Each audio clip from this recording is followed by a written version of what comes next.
I want to talk about Rahm Emanuel in Chicago. There's a lot in the news, and that's why I'm kind of I'm breezing through it, because this week has been a very eventful week in terms of the news. Rahm Emanuel, evidence is coming out confirming our suspicion about Rahm Emanuel's involvement in the cover-up of LaQuan McDonald's, or the suppression of the video, the dash cam video showing Chicago police officers essentially executing LaQuan McDonald.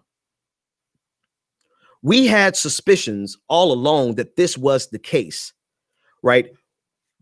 Matter of fact, when this first happened, when the video first came out, even before the video came out,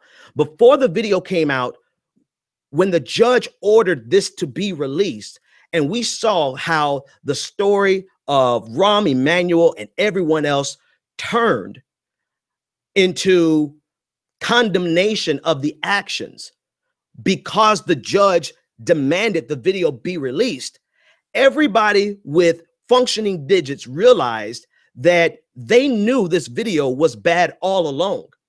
That's number one. Number two, when you realize that this incident would have hit the fan during the election that Rahm Emanuel just won, then you realize he had a motive. He had every intention, every reason to suppress this video.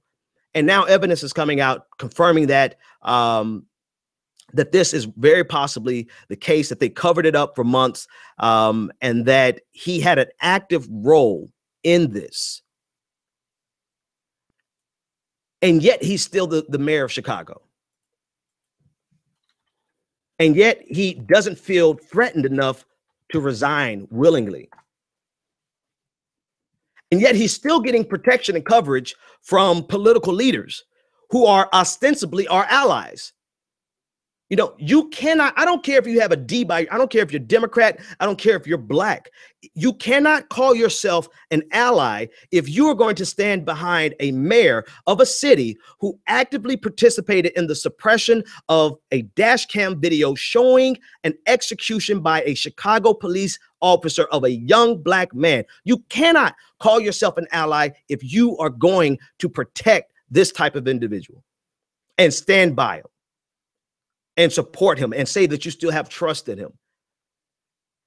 And so finally, as social media did and does what it does and put the pressure on from a social media perspective, you slowly but surely got louder voices with stronger platforms speaking out. You finally got the good Reverend Al Sharpton to say what I said a long time ago: resign, Rahm Emanuel needs to resign.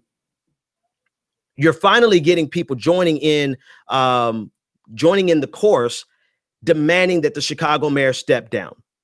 Now, is he going to do it? No, I think you guys are going to have to fight like hell to get that man out of office.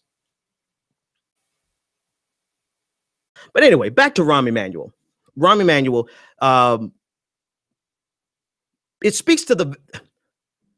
Why is Rahm Emanuel, why was he back in office in the first place, considering all of the schools that he shut down, all of the detrimental things that have happened underneath his regime, and more importantly than that, all of the things that he did not even attempt to change that have been happening throughout the history of Chicago? How did you, Chicago, I'm talking to Chicago specifically now, how did you allow him to get back in there in the first place?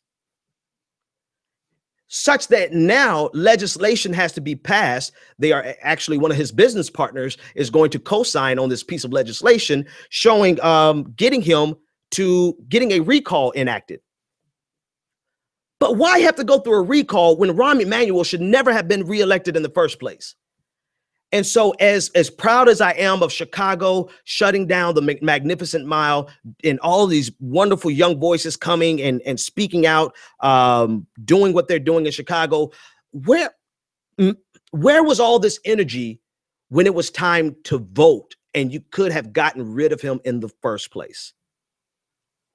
We can't be reactionary, people. We cannot be reactionary. We absolutely must be proactive and recognize when someone, even if they have a D by their name, everybody with a D by their name, a Democrat is not your ally.